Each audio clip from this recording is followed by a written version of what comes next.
অন্তর্বর্তীকালীন সরকার সংসদ ভেঙে দিয়েছে না প্রেসিডেন্টকে দিয়ে, চুপ্পুকে দিয়ে। কিসের ম্যান্ডেট?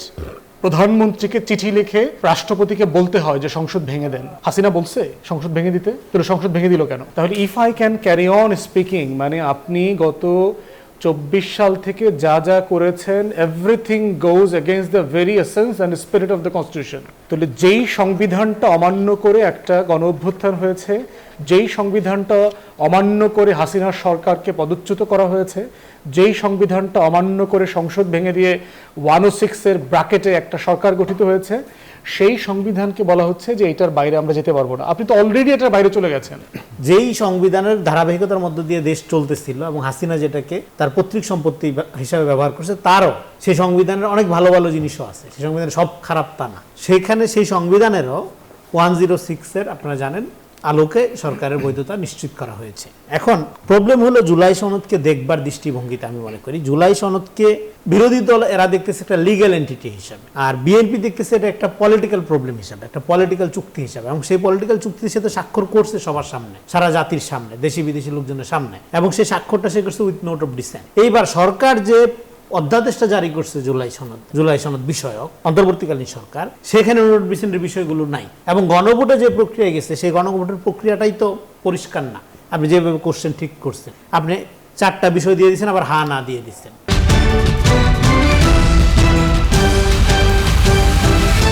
বিরোধী দল উদ্বিগ্ন, অপরদিকে সরকারি দলের সঙ্গে বিতর্ক এবং পরবর্তীতে যা পৌঁছায় বাদানুবাদে। এবং তারপরেও আমি বলি যে পুরো ঘটনাটি ঘটেছে জাতীয় সংসদে এবং সেটি সংবিধান সংস্কার পরিষদকে নিয়ে।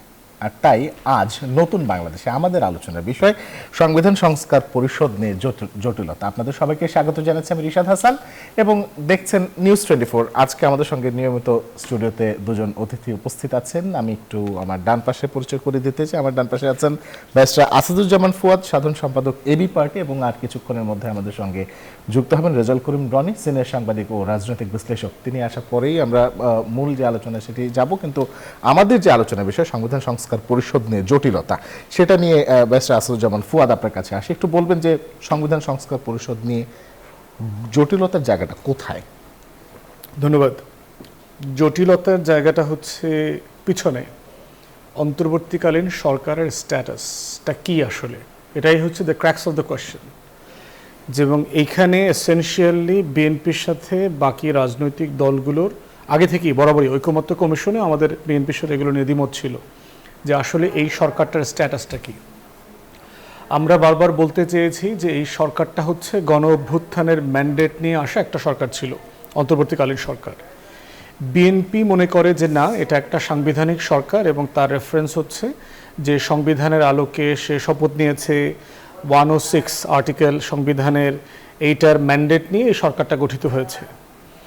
এখন প্রবলেম হচ্ছে যে বিএনপি যখনই এটাকে সাংবিধানিক সরকার বলবার চেষ্টা করে তখন বিএনপি কিন্তু নিজের জালে আটকে যাচ্ছে। দেখেন 106 কিভাবে ট্রিগার করে। আমরা যে 24-এ একটা গণ অভ্যুত্থান হয়েছে, একটা সোকল নির্বাচিত সরকারকে মানে ফেলে দেওয়া হয়েছে, এটার ম্যান্ডেট কি? সংবিধানে কোথায় লেখা ছিল যে একটা নির্বাচিত সরকারের বিরুদ্ধে গণ অভ্যুত্থান করা যাবে? বরং আর্টিকেল 7A-B হাবিজাবি পড়লে তো এটা তো ফাঁসির দণ্ডপ্রাপ্ত আসামি আর কি আমরা সবাই এখন। তো সেই জায়গাতে আমরা কেন এটা করলাম? তাহলে সাংবিধানিকভাবেই তো 24-এর গণ অভ্যুত্থানটা একটা অসাংবিধানিক কাজ। বলা হয়েছে যে হাসিনা নাকি পদত্যাগপত্র জমা দিয়েছে। আপনার রাষ্ট্রপতিও কিন্তু একটা ইন্টারভিউতে এক সাংবাদিককে বলেছে আমি তো কোনো পদত্যাগপত্র পাইনি। হাসিনা নিজেও বলছে আমি তো রিজাইন করি নাই। তাহলে আপনি প্লেনে উঠে কই গেলেন? হাসিনা বলছে আমাকে বলা হয়েছে টুঙ্গিপাড়া নিয়ে যাবে, আমাকে তো বলা হয়নি ভারতের ওই পারে নিয়ে যাবে, সীমান্তের ওই পারে। তাহলে হাসিনা তো রিজাইন করে নাই, তাহলে বাই ডিফল্ট তো প্রধানমন্ত্রীর শপথ তো সে 5 বছরের জন্য নিয়েছে। তাহলে হাসিনা তো এখনও বাই ডিফল্ট প্রাইম মিনিস্টার। এবং হাসিনার অনেক ল্যাসপেন্সার ক্যাবিনেট মিনিস্টাররা কিন্তু দেখবেন তাদের ফেসবুক প্রোফাইলে, টুইটার প্রোফাইলে এখনও লেখা আছে মেম্বার অফ পার্লামেন্ট। এবং আরাফাতেরটা আমি আজকে চেক করলাম, এই যে কি তথ্য প্রতিমন্ত্রী নাকি একটা ছিল, ওখানে এখনও লেখা আছে আরাফাতের প্রোফাইলে এক্সে দেখলাম যে তিনি তথ্য প্রতিমন্ত্রী। তাহলে প্রশ্ন হচ্ছে এই ম্যান্ডেটটা কোত্থেকে আসলো? সংবিধান মোতাবেক সংসদ ভেঙে দেওয়ার রুল কি? অন্তর্বর্তীকালীন সরকার সংসদ ভেঙে দিয়েছে না প্রেসিডেন্টকে দিয়ে, চুপ্পুকে দিয়ে। কিসের ম্যান্ডেট? প্রধানমন্ত্রীকে চিঠি লিখে রাষ্ট্রপতিকে বলতে হয় যে সংসদ ভেঙে দেন। হাসিনা বলছে সংসদ ভেঙে দিতে, তাহলে সংসদ ভেঙে দিল কেন? তাহলে if I can carry on speaking, মানে আপনি গত 24 সাল থেকে যা যা করেছেন, everything goes against the very essence and spirit of the constitution. তাহলে যেই সংবিধানটা অমান্য করে একটা গণ অভ্যুত্থান হয়েছে, যেই সংবিধানটা অমান্য করে হাসিনার সরকারকে পদচ্যুত করা হয়েছে, যেই সংবিধানটা অমান্য করে সংসদ ভেঙে দিয়ে 106-এর ব্র্যাকেটে একটা সরকার গঠিত হয়েছে, সেই সংবিধানকে বলা হচ্ছে যে এটার বাইরে আমরা যেতে পারবো না। আপনি তো অলরেডি এটার বাইরে চলে গেছেন, আপনি খেলার মাঠে ইতিমধ্যে মাঠের বাইরে চলে গেছেন। তাহলে যেখানে আপনি অলরেডি খেলার মাঠের বাইরে চলে গেছেন, আপনি কেন আবার দাবি করছেন যে না আমি শুরু থেকেই ভিতরে আছি? কিভাবে আছেন আপনি? চুপ্পু শপথ দিয়েছে বলে? তাহলে এখন প্রশ্ন হচ্ছে যে আমরা দেখেছি সংবিধানের 60+ আর্টিকেল অন্তর্বর্তীকালীন সরকারের সময় ভঙ্গ হয়েছে। তাহলে প্রশ্ন হচ্ছে রাষ্ট্র কিভাবে চলেছে? রাষ্ট্র চলেছে একটা কনসেনসাস বেসিসে। দেখেন কিভাবে চলেছে, এক্সাম্পল দেই। সরকার গঠিত হবার অব্যবহিত পরেই 15 আগস্ট আসলো। ছুটি থাকবে কিনা আপনার মনে থাকার কথা, ইউনূস সাহেব কিন্তু সব রাজনৈতিক দলকে ডেকেছেন যে 15ই আগস্ট, কারণ 8 তারিখে শপথ নিয়েছে, 15 তারিখে এক সপ্তাহ পরে হচ্ছে সকল শোক দিবস, যেটা আওয়ামী লীগ পালন করতো, এটা থাকবে কিনা। তাহলে এখন প্রশ্ন হচ্ছে যে এটা কিসের ভিত্তিতে সিদ্ধান্ত হয়েছে? এটা তো সরকার লাগবে, নির্বাচিত সরকার না এটা পরিবর্তন করতে পারে। সে রাজনৈতিক দলগুলোর সাথে কথা বলে এটা সিদ্ধান্ত নিয়েছে। বাজেট কোথায় পেশ হয়েছে? আমাদের সংবিধানে বলে দেওয়া আছে যে বাজেট সংসদে পেশ হইতে হবে। গত বছরের বাজেটটা কোথায় পেশ হয়েছে? বিটিভিতে পেশ হয়েছে, 45 মিনিটের বাজেট। গত 1.5 বছরে অন্তর্বর্তীকালীন সরকার ট্যাক্স আদায় করেছে, ভ্যাট আদায় করেছে, আয় করেছে এবং খরচ করেছে। কিসের ভিত্তিতে করেছে? রাষ্ট্রে, সংবিধানে, আইনে বলে দেওয়া আছে একটা নির্বাচিত সরকার ট্যাক্স, ভ্যাট এগুলো আদায় করবে অ্যাকর্ডিং টু দ্য ল এবং খরচ করবে। তাহলে সংবিধান লঙ্ঘন হয়েছে না? ডিসি, এসপি, সচিব, এই সেই হাবি জাবি পদোন্নতি দিয়েছে, ট্রান্সফার করেছে, বদলি করেছে, রিটায়ার করেছে, ভূতাপেক্ষ এনে পেনশন দিয়ে তাদেরকে টাকা পয়সা দিয়েছে। কিসের ভিত্তিতে করেছে? এগুলো তো আইন মেনে হয়নি। চিফ জাস্টিস কিভাবে অ্যাপয়েন্টেড হয়েছে? বলে দেওয়া আছে তো আইনে কিভাবে প্রধান বিচারপতি হতে হবে।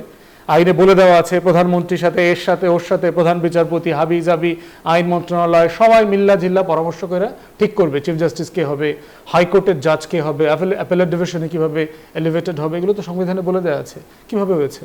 সব জাজ তো পালায় চলে গেছে। তাহলে প্রশ্ন হচ্ছে যে আমরা গত 17-18 মাস একটা হাইব্রিড রেজিমে ছিলাম with consensus, good practice of the past. আগের দিনে আমাদের রাষ্ট্র যেভাবে চলেছে তার ভিতরে সবচেয়ে ভালো যে এক্সাম্পলগুলো আমাদের মধ্যে ছিল সেগুলোর ভিত্তিতে এই কাজগুলো করা হয়েছে। এই কাজগুলোর ভিত্তি সংবিধান ছিল না বলেই এখানে ম্যান্ডেটটা ডিফারেন্ট, এবং ছিল না বলেই ঐকমত্য কমিশনে আমরা 88+ বিষয়ে একমত হয়েছি সকল রাজনৈতিক দল, একটা মানে 10-12টা বিষয়ে নোট অফ ডিসেন্ট ছিল। তো সেইখানে আমাদের একমত হওয়া জিনিস জুলাই সনদ, বিএনপি সহ শুরু করে আমরা সবাই স্বাক্ষর করেছি, এবং জুলাই সনদে কিন্তু যেগুলো একমত হয়েছি, দ্বিমত আছে, এগুলো যেমন ছিল, একটা অঙ্গীকারনামা ছিল। সে অঙ্গীকারনামায় কি লেখা ছিল? এই সনদ বাংলাদেশের কোনো আদালতে চ্যালেঞ্জ করা যাবে না। তাহলে আমরা তো গণ অভ্যুত্থানের পক্ষে সকল রাজনৈতিক দল একমত হয়েছি, তাহলে কেন আজকে বিএনপি ব্যাকডোর দিয়া, এরে ওরে দিয়া, এই উকিল সেই উকিল দিয়ে এটা চ্যালেঞ্জ করাইছে? বিএনপি বলতেছে আমরা তো করিনি, আমরা কি ডাইল চাল সিদ্ধ করে খাই না? মানে যেসব উকিল চেম্বারকে দিয়ে আপনি এই কাজগুলো করাচ্ছেন আমরা কি এগুলো বুঝি না? মানে সিম্পল জিনিস যেটা জুলাই সনদ বাস্তবায়ন করলে বিএনপির কোনো ক্ষতি হওয়ার কোনো জায়গা দেখতেছি না। সে গত ম্যাডাম জিয়া বেঁচে থাকা অবস্থায় তাহলে আসলে গণভোট আদালতে আসলে কেন গেল, বা এই বিষয়গুলোকে আদালত পর্যন্ত কেন নিতে হলো, এবং একই সঙ্গে সংবিধান সংস্কার পরিষদের সদস্য হবার জন্য যে শপথ গ্রহণ বিএনপি সেটিও করেনি। যদি আপনি যেহেতু বলছেন যে আসলে কোনো ক্ষতি হবার কোনো জায়গা আপনি দেখছেন না, তাহলে এরকম করার কারণ?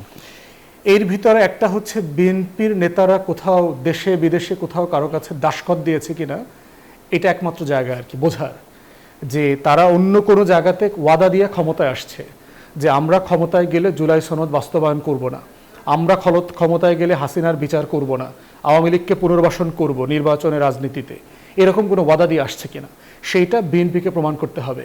জুলাই সনদের বিপক্ষে যাওয়া মানেই হচ্ছে আপনি দিল্লির আধিপত্যবাদ মেনে নিচ্ছেন। জুলাই সনদ বাস্তবায়ন না করা মানেই হচ্ছে আপনি আওয়ামী লীগের পুনর্বাসনের রাজনীতি করছেন। জুলাই সনদ না হওয়া মানেই হচ্ছে আপনি 24-এর গণ অভ্যুত্থানের বিপক্ষে যাচ্ছেন, 1400 শহীদের রক্তের সাথে গাদ্দারি করছেন। অতএব সেই জায়গায় আমরা দেখতে পাচ্ছি বিএনপির গত পুরো সময়টায় তার যে আন্দোলন, তার যে সংস্কার কর্মসূচি, তার যে 31 দফা, ম্যাডাম জিয়ার 2030 সাল পর্যন্ত সংস্কারের পরিকল্পনা, তার প্রত্যেকটা জিনিসের সাথে এটা একটা বিপরীতধর্মী বাস্তবতা দেখতে পাচ্ছি। তো এখন বিএনপিকে বলছে যে আমরা সংবিধানের মধ্যে এটা করব। এখন দেখেন বিএনপি সিম্পল যে জিনিসটা বুঝতেছে না এবং বুঝতেছে মানতেছে না, সেটা হচ্ছে যে সংবিধান সংশোধন আর সংবিধান সংস্কার ফান্ডামেন্টালি দুটো ডিফারেন্ট জিনিস। সংশোধন করতে হইলে আপনি পার্লামেন্টে করতে পারবেন 142-এ। তো সংশোধন করতে হইলে তাহলে জুলাই সনদ প্রক্রিয়া করবার দরকার কি ছিল? আমাদের আবার ওয়াদা করতে হইলো কেন? ঐকমত্য কমিশনে আমাদেরকে একমত হতে হয়েছে কেন? এবং সংবিধানের ফ্রেমের ভিতরে থেকে যদি আপনি সংশোধন করতে চান, সংবিধানের কিন্তু নিজস্ব ডক্ট্রিন আছে, কিছু কিছু জায়গায় আপনি হাত দিতে পারবেন না, so call basic feature of the constitution বলে। তাহলে যেগুলোতে আপনি হাত দিতে পারবেন না কিন্তু অলরেডি জুলাই সনদে একমত হয়েছে, সেটা কিভাবে বাস্তবায়ন হবে? তার তো কোনো ফ্রেমওয়ার্ক নাই। তাহলে দেখা যায় যে সনদের অধিক একটা বিশাল অংশ যেগুলো আমরা একমত হয়েছি, সেগুলোকে দিন শেষে আপনি সংশোধন প্রক্রিয়াতে আর্টিকেল 142 দিয়ে এইটা বাস্তবায়ন করতে পারবেন না। আচ্ছা, আপনার কাছে আবারও ফিরবো। আমাদের সঙ্গে আমাদের যে আরেক অতিথি রেজাউল করিম রনি, সিনিয়র সাংবাদিক এবং রাজনৈতিক বিশ্লেষক, তিনি আমাদের সঙ্গে যুক্ত হয়েছেন। রেজাউল করিম রনি, আপনাকে স্বাগত। আজকে আমরা সংবিধান সংস্কার পরিষদ নিয়ে যে জটিলতা, সেটি নিয়ে আমরা আলোচনা করছি। আপনার কাছে প্রশ্ন, জুলাই জাতীয় সনদ অনুযায়ী 30 দিনের ভিতরে সংবিধান সংস্কার পরিষদের অধিবেশন হওয়ার কথা ছিল, কিন্তু সেটি কিন্তু হয়নি। যদিও আজকে এটি নিয়ে সংসদে বেশ বাদানুবাদ হয়েছে, এটাকে আপনি আসলে কোনভাবে দেখেন? এটা কি আসলে প্রশাসনিক বিলম্ব, রাজনৈতিক অনীহা, বা অন্য কিছু? আপনি কিভাবে দেখেন? জি, ধন্যবাদ। যে যেখান থেকে আমাকে দেখছেন এবং শুনছেন সবাইকে আমার সালাম এবং কৃতজ্ঞতা।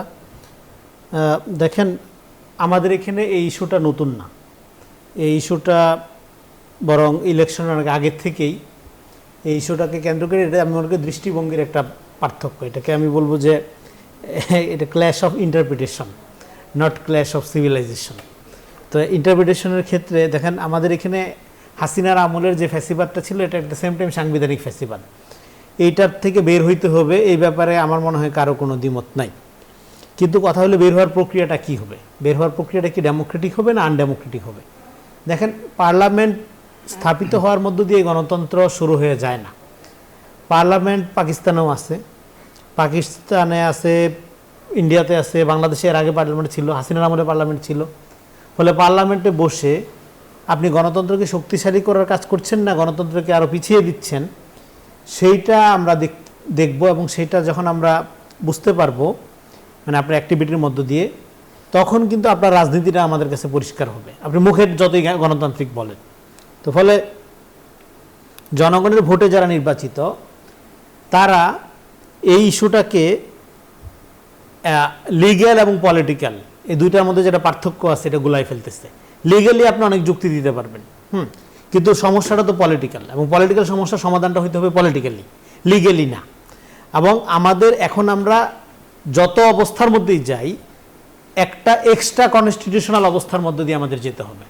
মানে কনস্টিটিউশন অ্যাজ ইট ইজ যেটা ছিল, সেটা গণ অভ্যুত্থানের মধ্য দিয়ে আপনার ইনভ্যালিড হয়ে গেছে কনস্টিটিউশনাল অবস্থাটা। কিন্তু আবার ডেমোক্রেটিক প্রসেস বা পদ্ধতি সাংবিধানিক ধারাবাহিকতা ছাড়া রিস্টোরও হয় না। তার মানে আপনার একটা ধারাবাহিকতা রাখতে হবে। ফলে এখন এটা রাখতে গিয়ে বিএনপি যে রাজনীতিটা করে এবং বিএনপির প্রতিপক্ষরা যে রাজনীতিটা করে, দুটোর মধ্যে একটা ফাউন্ডেশনাল বা ফান্ডামেন্টাল তফাৎ আছে। বিএনপির রাজনীতিটাকে আপনি বলতে পারেন এই পয়েন্টে, এইটা হলো একটা কনস্টিটিউশনাল প্যাট্রিয়টিজম। এই যে তারা কনস্টিটিউশনাল লিগেসির কথা বলে, কনস্টিটিউশনাল কিছু কিছু ধারাবাহিকতার কথা বলে, এটা জাস্ট কনস্টিটিউশনাল আপনার প্যাট্রিয়টিজম। এটা আমার নতুন কোনো আবিষ্কার নয়। এই গতকাল মারা গেছেন একজন বিখ্যাত দার্শনিক, আপনার জর্জ হ্যাবারমাস ফ্রাঙ্কফুর্ট স্কুলের প্রবীণতম দার্শনিকদের একজন, গতকাল মারা গেছেন উনি। তো উনি হিটলারের সময় বেড়ে ওঠা, হিটলারের সময় থেকে এবং হিটলার পতনের পরে গোটা জার্মান জাতির জীবনেও এরকম একটা নতুন পুনর্গঠন, নতুন একটা সাংবিধানিক গঠনের একটা প্রয়োজনীয়তা দেখা দিয়েছিল তখন আপনার। কিন্তু জার্মান জাতির যে ঐতিহাসিক আপনার লড়াই সংগ্রাম, সেই লড়াই সংগ্রামের ইতিহাসে কিছু ভালো ভালো জিনিসও ছিল। ফলে সেগুলোকে রাখা এবং হিটলারীয় ফ্যাসিবাদী কাঠামো থেকে বের করে একটা নতুন আপনার সূচনা, এটা করার মধ্যে দিয়ে তখন ওই সময় এর জেনারেশন আপনার মানে দ্বিতীয় বিশ্বযুদ্ধের পরের জেনারেশন জার্মানিতে যারা চিন্তা ভাবনা করে দার্শনিকতা চর্চা করতেছিল, তখন তারা এই ধারাটা দেখলো যে তাহলে একটা কনস্টিটিউশনাল প্যাট্রিয়টিজম বলে একটা ব্যাপার আছে। সেটা কি করে? সেটা করে হলো যে প্রিন্সিপালগুলো, যে ভ্যালুসগুলো আপনার জনগণের ঐতিহাসিক বিকাশের জন্য সঙ্গতিপূর্ণ বা সহায়ক, সেগুলোকে রিস্টোর করা এবং অ্যাট দ্য সেম টাইম নতুন যে বাস্তবতায় আমরা প্রবেশ করেছি সেই বাস্তবতার মধ্যে গণতন্ত্রকে প্রাতিষ্ঠানিক রূপ দেওয়ার ক্ষেত্রে মানুষের মানবিক মর্যাদাবোধ এবং নাগরিক ভিত্তিক রাষ্ট্রের বুনিয়াদী ভিত্তি স্থাপন করার ক্ষেত্রে মানে মতাদর্শ পন্থা বনাম আমরা যেটা বলি মূল্যবোধের রাষ্ট্র কাঠামো, হ্যাঁ, যেখানে একটা ব্যক্তির পরিচয় সে কোন দলের বা কোন মতের পক্ষে বা বিপক্ষে সেটা না, সে নাগরিক, রাষ্ট্রের নাগরিক এবং রাষ্ট্রের সাথে তার সম্পর্কটা হবে নাগরিকতার ভিত্তিক সম্পর্ক। এই যে বেসিক ব্যাপারটা সেইটা রিস্টোর করার জন্য যে সাংবিধানিক ধারাবাহিকতার মধ্য দিয়ে একটা গণতান্ত্রিক প্রক্রিয়ার দিকে যেতে হয়, সেই রাজনীতিটা করে হলো একটা, এটা কাইন্ড অফ একটা কনস্ট্রাকটিভ পলিটিক্যাল অ্যাপ্রোচ। আরেকটা হলো আপনি চরম এনার্কি বিপ্লবী অবস্থা মাথায় রাখবেন, একটা আইডিয়াল সিচুয়েশন মাথায় রেখে আপনি আগায় যাবেন এবং আপনি মনে করবেন যে সংবিধান এবং সংবিধানের মধ্যে যে জিনিসগুলো হ্যাঁ আপনার রক্ষা করা দরকার এগুলো কোনো তেমন গুরুত্বপূর্ণ না, গুরুত্বপূর্ণ হলো যে আপনার এই মুহূর্তে মনে হচ্ছে মানে আসলে এরকম একটা প্রক্রিয়ার মধ্যে দিয়ে আসলে এটা আমি বলি দৃষ্টিভঙ্গির পর একটা হলো অ্যানার্কিস্ট দৃষ্টিভঙ্গি আর একটা হলো কনস্ট্রাকটিভ দৃষ্টিভঙ্গি। রেজাল্ট করিম রনি আপনার কাছে ফিরবো, কিন্তু তার আগে আমাদের একটা বিরতি নিতে হবে। আমরা একটা বিরতি নিয়ে আসি, বিরতির পর থাকছে বাকিটা, সঙ্গে থাকুন। বিরতির পর স্বাগত, দেখছেন নিউজ 24 চলছে নতুন বাংলাদেশ। আপনাদের সঙ্গে আছে রিশাদ হাসান, আমাদের অতিথিরা আমাদের সঙ্গে আছেন, আমরা একটু তাদের সঙ্গে কথা বলি। ব্যারিস্টার ফুয়াদ, একটু আপনার কাছে আসতে চাই, একটু বলবেন যে জুলাই সনদ বাস্তবায়নকে স্বরাষ্ট্রমন্ত্রী না আদেশ, না আইন, না অধ্যাদেশ এরকম বলেছে এবং মধ্যবর্তী একটি জিনিস বলেছেন। তাহলে আপনি কি মনে করেন এই ধরনের আদেশ দিয়ে সংবিধান সংস্কার পরিষদ গঠন করে পরবর্তীতে কি আসলে সাংবিধানিক সংকট তৈরি হতে পারে কিনা? কোনো সংকট বিষয় দেখেন যে জনগণ সবার উপরে না আপনার একটা বই, সংবিধান নামক একটা বই বেশি গুরুত্বপূর্ণ? কোনটা বেশি গুরুত্বপূর্ণ? এক্সাম্পল দেয় হিস্ট্রি থেকে। 70-এর নির্বাচনে আওয়ামী লীগ জিতত। এই আওয়ামী লীগ কিসের ভিত্তিতে নির্বাচন করেছে? একটা পাকিস্তান ফ্রেমওয়ার্ক অর্ডিন্যান্স ছিল তো, যে একটা পাকিস্তান রাষ্ট্র বজায় রাখা কন্টিনিউ করার অংশ হিসেবে তো নির্বাচন করেছে। তাহলে সেই মানুষগুলো কিভাবে 71-এ যুদ্ধ করে? সংবিধান কিভাবে অ্যালাউ করে? তাজউদ্দিন আহমদরা, শেখ মুজিব, এই যে টোটাল আমাদের অস্থায়ী সরকার যেটা মুজিবনগরে গঠিত হয়েছে কলকাতায়, সেখানের পুরো ফ্রেমওয়ার্কটা কিসে ছিল? দেশদ্রোহিতা ছিল না? কখনো জিজ্ঞেস করা হয়েছে যে পাকিস্তান সরকারের এমপিরা কিভাবে একটা নতুন স্বাধীন বাংলাদেশের জন্য লড়াই করে? তখন কি সংবিধানের দোহাই দেওয়া হয়েছিল?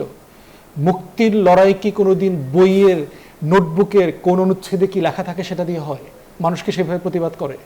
আপনি যখন বাজারে জিনিসপত্রের দাম বেড়ে যায়, গরিব মানুষের রাস্তায় প্রতিবাদ করে না?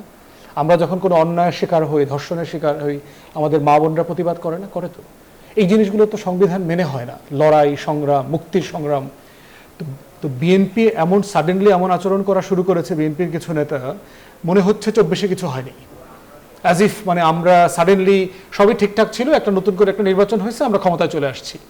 অথচ এই নেতাদের চোখের পানি 24-এর 5 আগস্টের পরে তো আমরা দেখেছি, এই শিশুদের প্রতি তাদের কৃতজ্ঞতা, এই নতুন বিপ্লব, এই দ্বিতীয় স্বাধীনতা, এই ফ্যাসিবাদ বিরোধী, এই সেই হাবিজাবি, কত কিছু দেখলাম।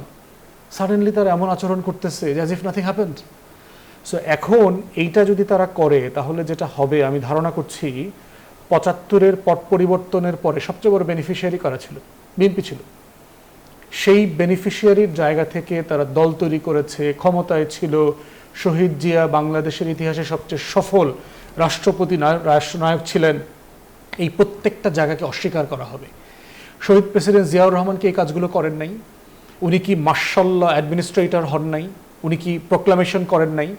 করে মোশতাকের সময় থেকে শুরু করে এই তারিখ থেকে ওই তারিখ যা যা মিলিটারি মার্শাল্লাহ অর্ডার ছিল সবগুলোকে বৈধতা দেওয়া হয় নাই? পঞ্চম সংশোধনী কি করা হয় নাই? এগুলো কি 79-র পার্লামেন্টকে র্যাটিফাই করা হয় নাই? প্রশ্ন করা হয়েছে? বিএনপি কোনোদিন প্রশ্ন করেছে যে আমার জন্মের সময় আমার লিডার এই কাজগুলো করেছে, এগুলোকে তারা কি অবৈধ মনে করে? সেই 5th যে অ্যামেন্ডমেন্ট করেছে সেটাকে তো আওয়ামী লীগের কোর্টে আবার অবৈধ ঘোষণা করে দিয়েছিল। জিয়াউর রহমানের যা যা ছিল সব কিছু তো অবৈধ ঘোষণা করে দিয়েছে, এটাকে আবার ওভারটার্ন করা হয়েছে। তাহলে প্রশ্ন হচ্ছে যে এই কাজগুলো করবার প্রেসিডেন্স বিএনপির পলিটিক্যাল হিস্ট্রিতেই তো আছে। বিএনপির শুরুটাই হয়েছে এরকম একটা বড় পরিবর্তনের মধ্য দিয়ে, এই একই প্রসেসের মধ্য দিয়ে। তাহলে প্রশ্ন হচ্ছে বিএনপি আজকে এই জুলাই সনদকে বলবার চেষ্টা করছে এটা কি পুরুষ লিঙ্গ না এটা মহিলা লিঙ্গ, এইটার কথা তো আমরা জানি না, কিসের গণভোট। বিএনপি নেতারা এমনভাবে আচরণ করছে, nothing happened in 2024 as if it has been carried forward through a proper and regular process. No, it is not. ধন্যবাদ। আপনার কাছে আসবো, আমরা একটু রেজাল্ট রনি আপনার কাছে আসি। একটু বলবেন যে বিরোধী দল বলেছে এই সংসদ স্বাভাবিক নির্বাচনের মাধ্যমে নয়, রাষ্ট্রপতির আদেশে এসেছে। এই পরিস্থিতিকে আসলে সংসদের নৈতিক বা সাংবিধানিক বৈধতা নিয়ে আসলে প্রশ্ন তোলে কিনা? না, দেখেন, একটা হলো যে এথিক্স অফ কনস্টিটিউশন বলে একটা ব্যাপার আছে, সেটাতে প্রধানমন্ত্রী পালাই যাওয়ার তো নিয়ম নেই, গেছে তো পালাইয়া, তাই না? তার মানে গণ অভ্যুত্থানের মধ্য দিয়ে যে উইলটা এখানে অর্জিত হয়েছে তার একটা লিগ্যাল এন্টিটি হিসেবেই অন্তর্বর্তীকালীন সরকার ক্ষমতা নিয়েছে, এবং সেই সরকারকে গণ অভ্যুত্থানের সমস্ত রাজনৈতিক শক্তি এবং অরাজনৈতিক শক্তি, জনগণ সবাই সমর্থন দিয়েছে। এবং পাশাপাশি যেই সংবিধানের ধারাবাহিকতার মধ্য দিয়ে দেশ চলতেছিল এবং হাসিনা যেটাকে তার পৈতৃক সম্পত্তি হিসাবে ব্যবহার করছে, তারও সেই সংবিধানের অনেক ভালো ভালো জিনিসও আছে, সেই সংবিধানের সব খারাপ তা না। সেইখানে সেই সংবিধানেরও 106-এর আপনারা জানেন, হ্যাঁ, আলোকে সরকারের বৈধতা নিশ্চিত করা হয়েছে। এখন প্রবলেম হলো জুলাই সনদকে দেখবার দৃষ্টিভঙ্গিতে আমি মনে করি জুলাই সনদকে বিরোধী দল এরা দেখতেছে একটা লিগ্যাল এন্টিটি হিসাবে, আর বিএনপি দেখতেছে এটা একটা পলিটিক্যাল প্রবলেম হিসাবে, একটা পলিটিক্যাল চুক্তি হিসাবে। এবং সেই পলিটিক্যাল চুক্তির সাথে স্বাক্ষর করছে সবার সামনে, সারা জাতির সামনে, দেশি বিদেশি লোকজনের সামনে, এবং সেই স্বাক্ষরটা সে করছে উইথ নোট অফ ডিসেন্ট। এইবার সরকার যে অধ্যাদেশটা জারি করছে জুলাই সনদ বিষয়ক, অন্তর্বর্তীকালীন সরকার, সেখানে নোট অফ ডিসেন্টের বিষয়গুলো নাই। এবং গণভোটে যে প্রক্রিয়া গেছে সেই গণভোটের প্রক্রিয়াটাই তো পরিষ্কার না। আপনি যেভাবে কোশ্চেন ঠিক করছেন, আপনি 4টা বিষয় দিয়ে দিচ্ছেন, আবার হা না দিয়ে দিচ্ছেন। ধরেন 2টা বিষয়ে আমার একরকম মন্তব্য, বাকিটাতে আর একরকম না। তো ফলে এইটা যেভাবে আপনার ধরেন এটাকে একটা স্বচ্ছ ম্যান্ডেট আকারে যেভাবে আপনি প্রশ্ন করতে পারেন, এবং অনেক না ভোটও আছে, ফলে এখানে না ভোটের তো কোনো সুযোগই নাই। এখানে না ভোট হা ভোট যাই আসুক না কেন, সেটা তো গুরুত্বপূর্ণ না। গুরুত্বপূর্ণ হলো কিন্তু আসলে সারা পৃথিবীতেই তো প্রায় 3,500-এর বেশি গণভোট হয়েছে এবং সব জায়গায় কিন্তু কম বেশি না ভোট ছিল। এখানে তো না ভোটের দরকারই ছিল না, এখানে গণভোটের দরকার ছিল। উল্লেখযোগ্য 26% না ভোট কিন্তু সারা পৃথিবীতে যত গণভোট হয়েছে তার মধ্যে কিন্তু অন্তত 26% না ভোট। কিন্তু না ভোট হা ভোটের এই যে বিষয়টা, এই পুরো বিষয়টাই তো গভর্নমেন্ট যেভাবে অন্তর্বর্তীকালীন সরকার প্রথমে যেভাবে আপনার প্রচার চালাইছে গণভোটের, হ্যাঁ, সেটার পরে আবার সরে আসছে যে না, তারা এইভাবে প্রচার চালাবে না।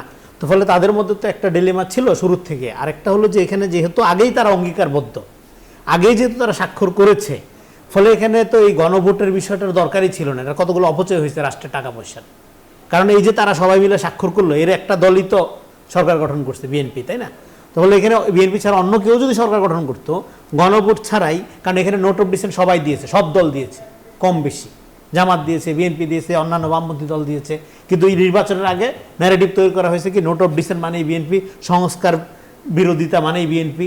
ফলে এই যে ন্যারেটিভ এবং বাস্তবতা, ফ্যাক্ট, দুটোর মধ্যে একটা আকাশ পাতাল পার্থক্য আছে। সেই পার্থক্যের ক্ষেত্রে বিএনপি জুলাই সনদে স্বাক্ষর করেছে একটা পলিটিক্যাল উইল হিসাবে এবং উইথ নোট অফ ডিসেন্ট হিসাবে। এই যে কিতাবটা যেটা গভর্নমেন্ট পাবলিশ করেছে, সেই অনুযায়ী সে তার ইস্তেহার প্রণয়ন করেছে, সেই অনুযায়ী সে তার সংস্কার প্রক্রিয়াগুলো বাস্তবায়ন করবে, সেই অনুযায়ী সে প্র্যাকটিক্যালি যেখানে বাংলাদেশের মানুষের অধিকার নিশ্চিত করার জন্য যা যা করা দরকার সেগুলো সে করবে, এবং জনগণ সেটার জন্য তাকে ম্যান্ডেট দিয়েছে।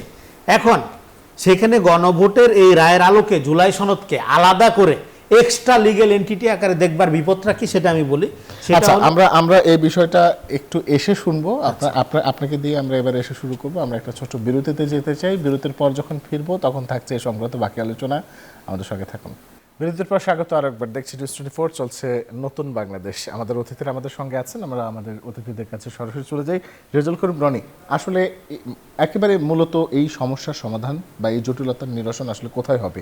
সংসদে হবে নাকি শেষ পর্যন্ত বিরোধী দল যেমন বলেছে রাজপথ অবধি তারা যাবেন?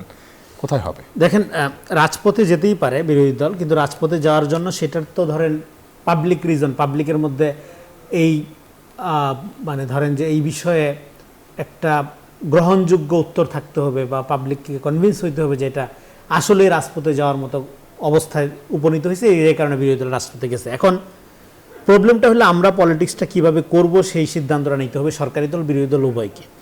এখন একটা কনস্ট্রাকটিভ গঠনমূলক রাজনীতির সময়, এবং গঠনমূলক রাজনীতির সময়ের ক্ষেত্রে জুলাই নিয়ে যে সংকটটা তৈরি করা হচ্ছে, এতে করে বিএনপির পজিশনটা ভেরি ক্লিয়ার। বিএনপি জুলাই চেতনার ব্যবসা করে না এবং ব্যবসাকে নিরুৎসাহিত করে, কারণ জুলাই চেতনা ব্যবসা ৭১ চেতনা ব্যবসার একটা কাউন্টার প্রোডাক্ট। ফলে ৭১ চেতনা ব্যবসা যেই ফলাফল তৈরি করছে, জুলাই চেতনা ব্যবসা সেই ফলাফলই তৈরি করবে। কিন্তু জুলাইয়ের আলোকে বাংলাদেশের মানুষের নাগরিক ভিত্তিক রাষ্ট্র গঠনের যে প্রক্রিয়া, এটাকে বাস্তবায়ন করা ছাড়া দ্বিতীয় কোনো পথ নেই। এবং জুলাইয়ে অন্যতম শক্তি যদি আপনি বলেন, সেটা তো অবশ্যই বিএনপি। কিন্তু বিএনপি ৭১-এর অন্যতম গুরুত্বপূর্ণ শক্তি, শুধু ঘোষণা দেওয়া না, যুদ্ধ করাতে। কিন্তু ৭১-এর চেতনা ব্যবসা বিএনপি করেনি, একইভাবে জুলাইয়ের চেতনা ব্যবসা বিএনপি করবে না। কিন্তু ৭১-এর ফলে যেই রকম একটা রাষ্ট্র পাওয়ার দরকার ছিল, যে আকাঙ্ক্ষা ছিল, অল্প সময় পাওয়া জিয়া রহমান চেষ্টা করছে কর্মসূচির মধ্য দিয়ে করার। একইভাবে এখন তারেক রহমানের সামনে জিয়া রহমান 2.0 আইসা হাজির। জুলাইয়ের ক্রেডিট, জুলাইয়ের বাণিজ্য যারা খুশি করুক, রাজপথে যারা যা খুশি করুক, কিন্তু জুলাইয়ের আলোকে প্র্যাকটিক্যালি বাংলাদেশের মানুষের ভাগ্যের পরিবর্তনের জন্য যে কর্মসূচিগুলো নেওয়া দরকার, প্র্যাকটিক্যালি যেইভাবে বৈপ্লবিক পরিবর্তন ঘটানো দরকার, সংস্কার নয় পুনর্গঠন করার জন্য যা যা করা দরকার, সেগুলো করাটা তো তার জন্য গুরুত্বপূর্ণ কাজ। এবং বিএনপি সেদিকেই তার ইস্তেহার, তার অঙ্গীকার এবং জনগণের সাথে কমিটমেন্ট, সেগুলো নিয়ে সেভাবে হাঁটছে। এবং দেখবেন এটা দেখবেন তার প্রাইম মিনিস্টার ভাইয়া যেটা বলছে যে এই ভোটের কালি শোকানোর আগেই বাস্তবায়নের প্রক্রিয়া শুরু করছে। এখন এই বাস্তবায়ন প্রক্রিয়ার ক্ষেত্রে কি কি দোষ ত্রুটি হচ্ছে সেটা আমরা সমালোচনা করব বা বিরোধী দল সমালোচনা করবে। ধন্যবাদ ব্যারিস্টার আসিফুজ্জামান ফুয়াদ, আপনার কাছে একই প্রশ্ন। এটি আসলে সবশেষ আসলে কোথায় সমাধান হবে, সংসদে নাকি রাজপথে? আমরা তো অবশ্যই চাইবো এটা সংসদের সমাধান হোক, কারণ হচ্ছে যে এনাফ অফ দ্য স্ট্রিটস, মানে গত 50-55 বছর ধরে আমরা এই রাজপথের আন্দোলন সংগ্রাম করে রাষ্ট্রকে যেখানে নিয়ে আসছি, রাষ্ট্রটা ওখানে আর থাকা উচিত না। মানে কথায় কথায় আন্দোলন সংগ্রাম, ঢাকা শহর অচল করে দেওয়া, লাখ লাখ লোক এনে সমাবেশ করা, এই সোশ্যাল মিডিয়ার জমানাতে, গণমাধ্যমের জমানাতে সিম্পলি আনএক্সেপ্টেবল, আর কি এটা হওয়া উচিত না। কিন্তু প্রশ্ন হচ্ছে যে সংসদ সেই লেভেলে ফাংশনাল হতে হবে এবং সরকারকে সেই লেভেলে রিসেপটিভ হতে হবে। যদি বিরোধী দলকে আপনি স্পেস না দেন, আপনি যেই ঐক্যমত্যের ভিত্তিতে বাংলাদেশ পুনর্গঠনের কথা বলা আছে, নতুন রাজনৈতিক বন্দোবস্ত আমরা একমত হয়েছি, জুলাই চার্টার তো একটা নিউ পলিটিক্যাল সেটেলমেন্ট, একটা নতুন রিভাইজ সোশ্যাল কন্ট্রাক্ট, এবং সেই কন্ট্রাক্টটাকে সিম্পলি আন্ডারমাইন করা, ছোট করা, হেয় করা, এটা করে সিম্পলি কর্মসূচি দিয়ে মানে কৃষকের ঋণ মৌকুফ করা অবশ্যই খুব ভালো কাজ, ইমাম মুয়াজ্জিনকে টাকা দেওয়া, ভাতা দেওয়া অবশ্যই খুব ভালো কাজ, ফ্যামিলি কার্ড দেওয়া অবশ্যই খুব ভালো কাজ, এবং এর ভিতরে প্রচুর দুর্নীতি আছে, ওটা বাদেই বলছি যে এটা করাটা খুব ভালো একটা কাজ। কিন্তু প্রশ্ন হচ্ছে এইটা করবার জন্যই শুধুমাত্র গণ অভ্যুত্থান হয়নি, গণ অভ্যুত্থান চাল ডালের জন্য হয়নি। গণ অভ্যুত্থানের একটা ন্যারেটিভ ছিল যে সেটা যেই বাংলাদেশটা হাসিনা আমাদেরকে দিয়েছে, ওই বাংলাদেশটা আমরা চাই নাই।